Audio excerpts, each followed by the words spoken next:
Hello everyone, and welcome to this demo about how to create UV maps. I have this funny image opened up because I wanted to show you what UV maps mean.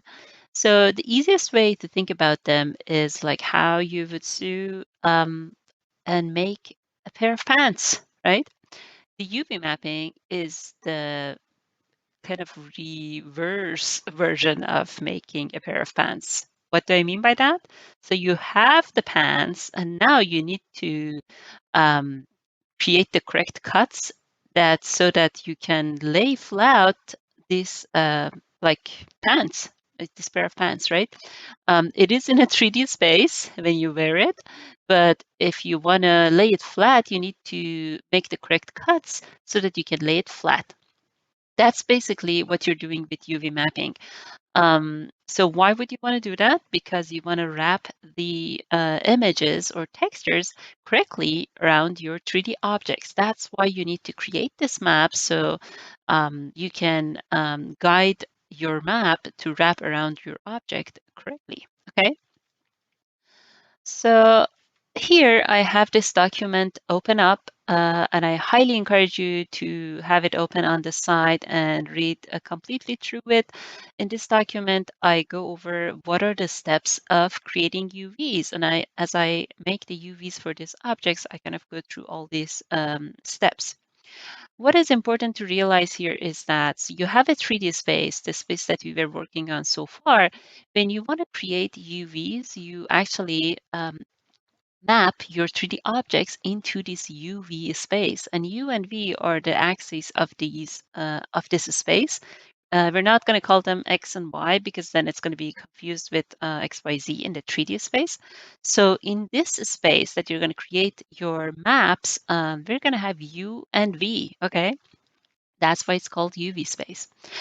Um, the same way that you have components of the object in the 3D space, like vertex, edge, and face, and you can see them here in the UV toolkit, you also have components in the UV space, and those components are going to be the UV points and then the UV shells. And we're going to talk about that when we get to creating UVs. There are some like setups that you need to go through before starting your starting the UV process, and we're going to do that together. And here are the UV mapping steps, like simple and sweet version. Like step one, project an image of the geometry to the from the 3D space to the UV space. And then you need to cut your maps and create UV shells so that you can lay them flat. The next step would be to unfold them to actually make them flat. The final stage would be to organize your UV shells within the 0 and 1 unit space in the UV space. Okay, that's a very important part. If your UVs are going beyond the 0 and 1 unit, then your texture is not going to show up correctly on your 3D object. Okay. And the optional step would be to export this map. So if later on you want to create some textures for your 3D objects, let's say in Photoshop, you can use that map as a guide and then overlay your texture on top of that. Okay.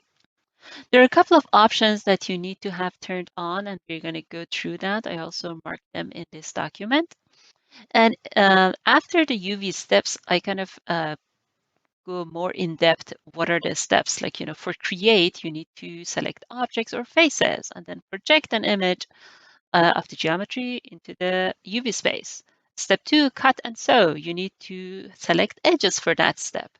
Step three, unfold. You select the UV shells or faces, okay? And at this stage, when you try to unfolding, some issues might arise, and I try to address those issues here. If those issues arrive, you're going to go back to step two or step one. Until you see that your map is showing correctly. Once you saw that, then you can go to arrange and lay out your maps. And here is the setting for the UV layout setting that we're going to use. And then this is the optional step of UV snapshot. Down here, I also created this diagram for you. Once we do the UV mapping once, hopefully you're going to find this diagram very helpful. it is again all those steps, but kind of just visually there. When you do the unfold, if you see any problems, you just check like, what is the problem? UVs don't unfold. Well, you need to go back and cut and sew them. What is the problem? The checker pattern isn't showing up correctly. What do you need to do? Go back and cut and sew them. Well, after you did this a couple of times, like you go to cut and sew and then you unfold, and then do you see any problems? Hopefully the answer would be no, and then you can arrange and layout, right? But if the answer is still yes after you did a couple of cut and sew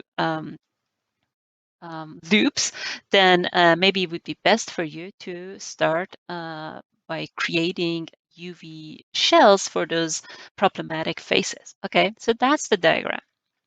All right, in the next video, we're going to actually start with the UV mapping process. So stay tuned.